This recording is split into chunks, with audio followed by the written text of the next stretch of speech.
Artigo 5 da Constituição Federal. Inciso 6. É inviolável a liberdade de consciência e de crença, sendo assegurado o livre exercício dos cultos religiosos e garantida, na forma da lei, a proteção aos locais de culto e às suas liturgias. Inciso 8.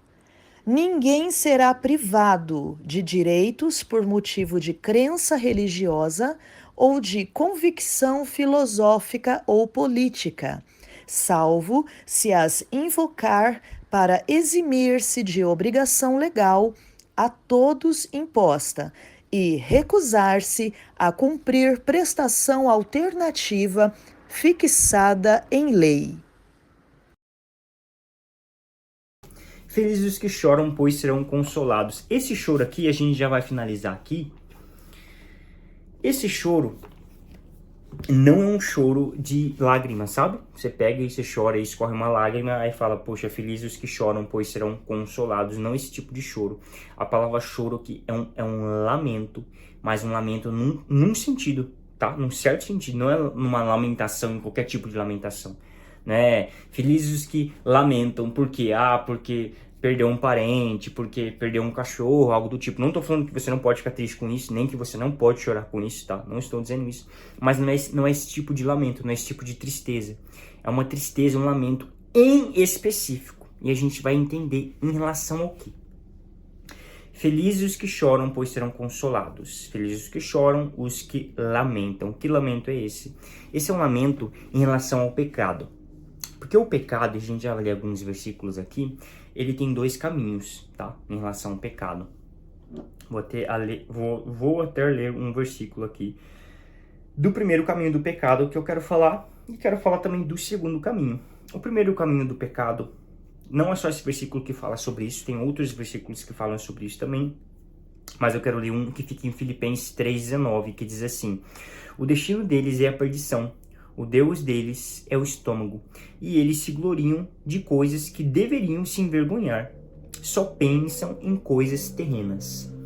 Eles se vangloriam de coisas que deveriam se envergonhar. Não é o único versículo, tem outros versículos que falam sobre isso também, até mesmo no Antigo Testamento, que fala sobre isso, sobre você pecar, em vez de você lamentar, você se orgulha. Você não enxerga aquilo como pecado, né? Você peca e você se orgulha em cima daquilo. Talvez você já tenha conhecido uma pessoa assim, que falou um bagulho pra você, que você sabe que é pecado, que você sabe que é errado, que você sabe que não é, de acordo com a vontade de Cristo, mas a pessoa falou como se fosse uma vantagem, como se fosse algo bom, como se fosse, ó, estou ganhando, ó, estou fazendo, ó, que lindo, se orgulhando daquilo. Ou mesmo você, examinando a si mesmo, já passou por essa situação. Poxa, eu já me orgulhei de coisas que hoje eu me envergonho. Eu já me orgulhei de coisas que, meu Deus, eu estava cego.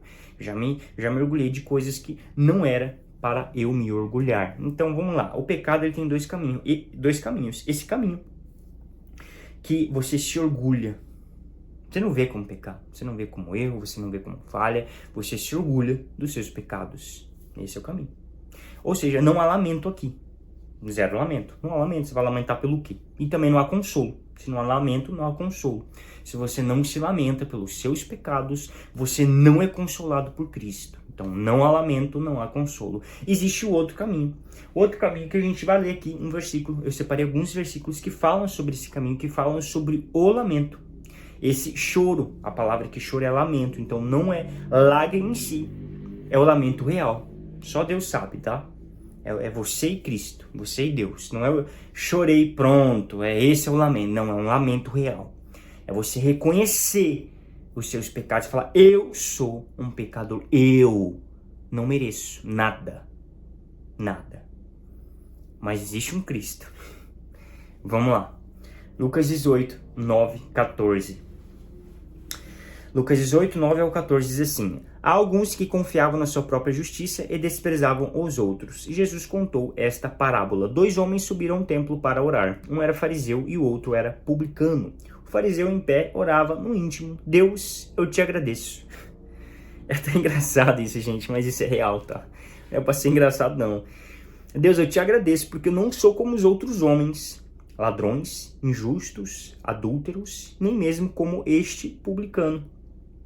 Jejuo 2 vezes por semana e dou o dízimo de tudo quanto eu ganho.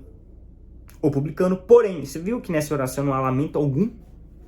Não há, igual nessa versão que eu li, não há choro, feliz aqueles que choram, pois serão consolados. Não há lamento, não há choro, não há arrependimento. Não há um reconhecimento que, ei, eu sou um pecador. Não há aqui nessa oração. Mas, vamos lá para outra oração. O publicano, porém, ficou à distância. Ele nem sequer ousava olhar para o céu. Mas, batendo no peito, dizia: Deus, tem misericórdia de mim, que sou um pecador. Isso daqui, gente, é forte, porque você tem que ler isso aqui, você tem que falar: isso sou eu. Você tem que ler os sermões, as bem-aventuranças, o sermão da montanha, as bem-aventuranças, e você tem que ler e falar: isso sou eu. Eu sou o que lamenta, porque eu reconheço. O Espírito Santo faz isso, mas Ele me ajuda a reconhecer que eu sou um pecador. Eu lamento que eu sou falho. Só Ele pode fazer isso. Mas vamos lá. Jesus fala, né?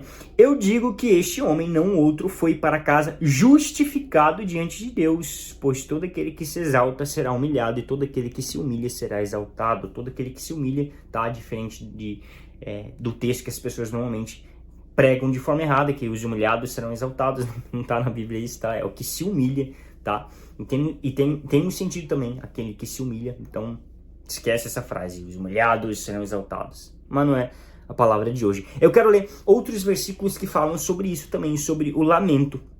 E quero pegar Paulo para vocês entenderem. Romanos 7:24 diz assim: como sou miserável, quem me libertará deste corpo mortal dominado pelo pecado? 1 Coríntios 15:9, pois sou o mais insignificante dos apóstolos. Aliás, nem sou digno de ser chamado apóstolo, pois eu persegui a igreja de Deus. Efésios 3:8, embora eu seja o menor dos menores de todos os santos.